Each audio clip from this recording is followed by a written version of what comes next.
दोस्तों डीआरडीओ ने अब भारत का पहला फोटोनिक रडार तैयार कर लिया है। अब इसके जल्द ही ट्रायल्स होने वाले हैं और ये एक बहुत बड़ी उपलब्धि है। यहाँ पर मैं अगर फोटोनिक रडार्स की बात करूं तो ये ट्रेडिशनल रडार जो कि इलेक्ट्रॉनिक सिग्नल्स पर काम करते हैं, जबकि फोटोनिक रडार में फोटोन्स का इस्तेमाल किया जाता है कि रडार ज्यादा सटीक होते हैं, स्टेल्थ विमानों को पकड़ सकते हैं, जैमर और इलेक्ट्रॉनिक हमलों से बचने में सक्षम होते हैं, बहुत तेजी से डेटा प्रोसेस कर सकते हैं। और ये रडार दोस्तों क्यों इंपॉर्टेंट होगा? जैसे कि मैंने बताया कि स्टेल्थ टेक्नोलॉजी से लैस एयरक्राफ्ट्स को ट्रैक कर सकता है, ज्यादा दूरी तक की क्लियर इमेज देता है, साइबर और इलेक्ट्रॉनिक वॉरफेयर में भी काफी असरदार होता है और इवन ये भारत को एडवांस रडार टेक्नोलॉजी में आत्मनिर्भर भी बनाता है। मतलब साफ है कि डीआरडीओ के द्वारा डेवलप किया जा रहा ये फोटोनिक रडार भारत के लिए गेम चेंजर साबित होगा। ये न केवल भारतीय सेना को तकनीकी बढ़त देगा, बल्कि ये भारत को दुनिया की चुनिंदा देशों की कतार में खड़ा करेगा जो ऐसी एडवांस टेक्नोलॉजी बना रहे हैं।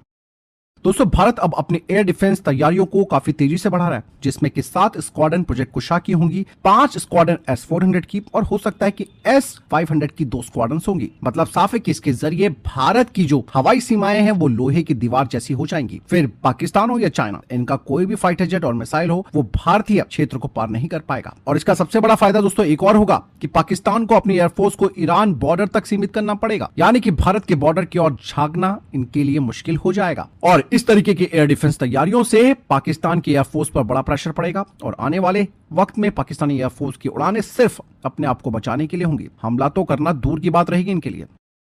दोस्तों भारतीय वायुसेना के तेजस फाइटर जेट की जो सीरीज है उसमें एक नया और घातक हथियार अस्त्र मार्क 2 मिसाइल लगने वाली है, क्योंकि ये मिसाइल दोस्तों कोई साधारण मिसाइल नहीं है, बल्कि भारत की खुद की तैयार की गई स्वदेशी तकनीक है। आपको मैं बता दूं कि डीआरडीओ पहले ही अस्त्र मार्क 1 मिसाइल को बनाकर इंडियन एयरफोर्स की सूथा TMKI और तेजस मार्क 1 में तैनात कर चुका है। इनकी रेंज 80 से 110 किलोमीटर, लेकिन अब इससे भी ज्यादा ताकतवर मिसाइल अस्त्र मार्क 2 जिसकी रेंज 140 से 160 किलोमीटर है, उसे अब इन फाइटर जेट्स में डिप्लॉय किया जाएगा। और अस्त्र mark 2 dual pulse rocket motor के साथ आती है, यानी कि ज्यादा दूरी और आखिरी वक्त में भी दुश्मन को निशाना बनाने में मदद करती है। इसका आईएसआर रडार सीकर इसे इलेक्ट्रॉनिक जैमिंग वाले जंगी क्षेत्र में भी अचूक बनाता है।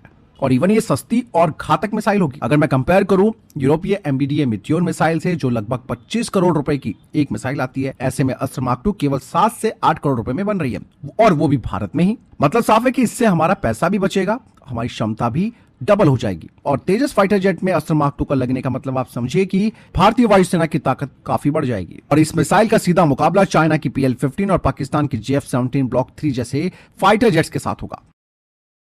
वहीं दोस्तों रशियन R-37 मिसाइल को लेकर एक बड़ी अपडेट सामने आई है। ये एक पावरफुल हवा से हवा में मार करने वाली मिसाइल है, जिसे भारतीय वायुसेना अपने सूथा TMKI और MiG-29 में लगाने का विचार कर रही है। कुछ खबरें आई हैं कि वेम्पियल डिजाइन ब्यूरो के द्वारा विकसित की गई जो मिसाइल है, रशिया इस मिसाइल को अब भारत में मेक इन इंडिया प्रोग्राम के तहत बनाने का ऑफर दे रहा है। मतलब भारत के प्राइवेट सेक्टर की कंपनियां भी इसे तैयार कर सकती हैं। 300 किलोमीटर से अधिक की इसकी मारक क्षमता है, मैक 6 से अधिक की हाइपरसोनिक स्पीड है, एक्टिव रडार होमिंग सिस्टम इसमें लगा है जो कि इसे टारगेट पर सटीक निशाना लगाने में सक्षम बनाता है। इवन दोस्तों अवाक्स, बॉम्बर्स और दुश्मन के फाइटर जेट्स को यह खत्म कर सकती है। सूथा TMKI और MiG-29 में इस मिसाइल के शामिल हो जाने के बाद इंडियन एयरफोर्स की लंबी दूरी की हवाई लड़ाई क्षमता में मजबूती आएगी। और इवन दोस्तों जब तक भारत की स्वदेशी अस्त्र मार्क 3 जिसे गांडीव कहा जाता है वो तैयार नहीं हो जाती, तब तक के लिए ये भारत के पास बहुत ही बेहतर ऑप्शन होगा। और सबसे बड़ी बात है दोस्तों यहाँ पर मेक इन इंडिया के तहत लोकल प्रोडक्शन अगर हो रहा है तो ये तो बहुत अच्छी बात है, जिससे कि लागत भी कम होगी भारत को। इवन इसका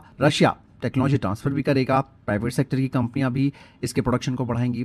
हालांकि यहाँ पर दोस्तों काफी चैलेंजेस भी आएंगे, क्योंकि सूथा TMKI और MiG-29 के सिस्टम में बदलाव करने की जरूरत पड़ेगी। वहीं दूसरी तरफ डोनाल्ड ट्रंप भारत पर कार्डसा के तहत प्रतिबंध लगाने की बात कर सकते हैं। और इवन यहाँ पर एक चीज और है जो है अस्त्र मार्क 3 जैसी स्वदेशी मिसाइल पर निर्भरता भारत कम कर सकता है, क्योंकि ऑलरेडी जब इस हाइपरसोनिक स्पीड वाली आपके पास मिसाइल है तो फिर अस्त्र मार्क 3 की जरूरत क्या है। मतलब ये एक तरीके से साइड बाय साइड बात हो सकती है। लेकिन दोस्तों फिर भी अगर R-37 मिसाइल को भारत अपनी फ्लीट में शामिल करता है तो इंडियन एयरफोर्स की एयर पावर काफी बढ़ जाएगी। साथ ही मेक इन इंडिया के तहत लोकल प्रोडक्शन भारत में होता है, तो ऑब्वियस सी बात है भारत की डिफेंस टेक्नोलॉजी को यहाँ पर एक बड़ा एक्सपीरियंस भी मिलेगा।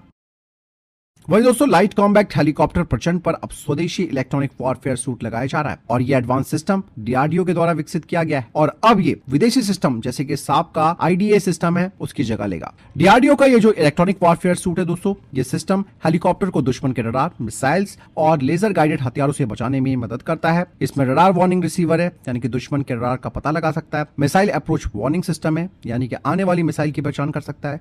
लेजर वार्निंग रिसीवर है, मतलब लेजर बेस्ड हमलों की जानकारी देता है। चैफ एंड फ्लेयर डिस्पेंसर्स हैं, जिसका इस्तेमाल मिसाइल को भ्रमित करने के लिए किया जाता है। आपको मैं बता दूं, इससे पहले ALH ध्रुव हेलीकॉप्टर में भी साप का IDA सिस्टम लगा हुआ है, जो कि 2005 से सेना और एयरफोर्स के पास है। ये काफी महंगा है।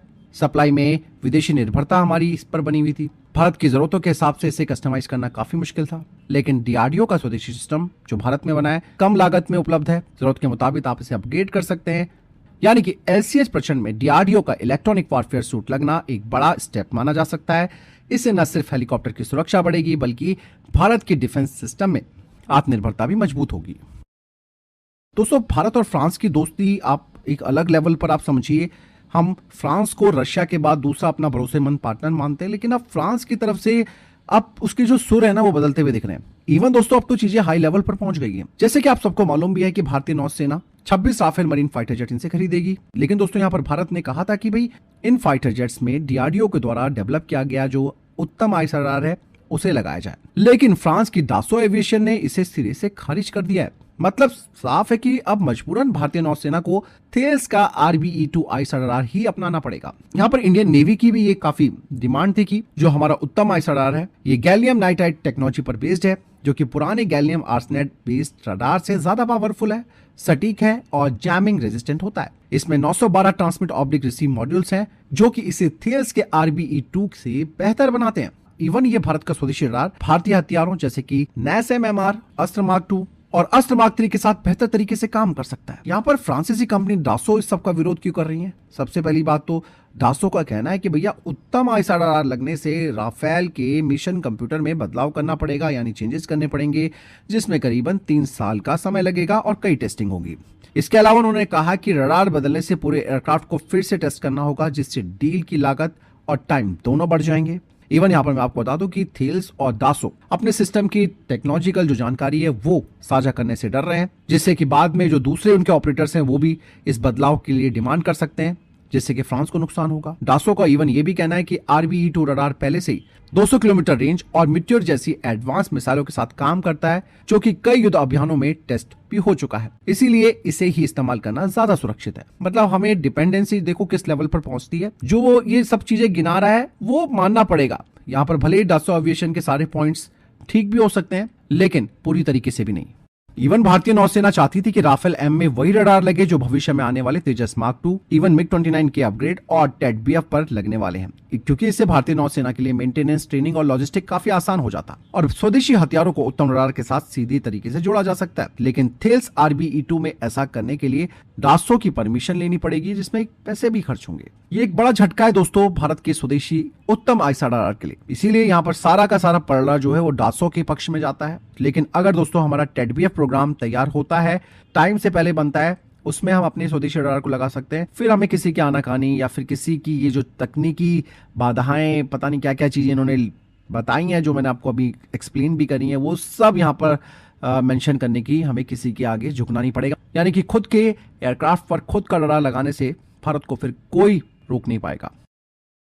इसके अलावा दोस्तों एक और बड़ा झटका लगा है हमारे आत्मनिर्भर डिफेंस मिशन को। दरअसल HAL ने अब ये बात तय कर ली है कि वो तेजस मार्क 1A के सभी 73 फाइटर जेट्स में अब इजराइल की कंपनी एल्टा सिस्टम के द्वारा बनाया गया रडार और इलेक्ट्रॉनिक वॉरफेयर सिस्टम लगाएगा। इससे पहले भारत की ये योजना थी कि DRDO के द्वारा डेवलप किया गया उत्तम ISRR और स्वयं रक्षा कवच इलेक्ट्रॉनिक वॉरफेयर सूट को लगाया जाए, लेकिन अब इसे टाल दिया गया है। इस बारे में दोस्तों इंडिया टुडे में एक रिपोर्ट आई है सामने, जो बताती है कि DRDO के उत्तम रडार और स्वयं रक्षा कवच सिस्टम को इंडियन एयरफोर्स के सख्त टेस्ट और सर्टिफिकेशन स्टैंडर्ड पर खरा उतरने में देरी हो रही है। HAL को तेजस मार्क 1A की डिलीवरी भी टाइम पर करनी है। इसी कारण HAL ने अब इजरायली कंपनी एल्टा को लेटर ऑफ इंटेंट जारी कर दिया है। इससे दोस्तों डेफिनेटली हमारे आत्मनिर्भर भारत वाले मिशन पर एक बड़ा असर पड़ा हुआ है। पहले ये कहा गया था कि 73 में से 41वें एयरक्राफ्ट से आगे सभी तेजस मार्क 1A फाइटर जेट में स्वदेशी सिस्टम लगाए जाएंगे, लेकिन अब सारे 73 एयरक्राफ्ट में इजरायली सिस्टम लगाए जाएंगे और ये हमें एक बहुत बड़ा झटका देता है।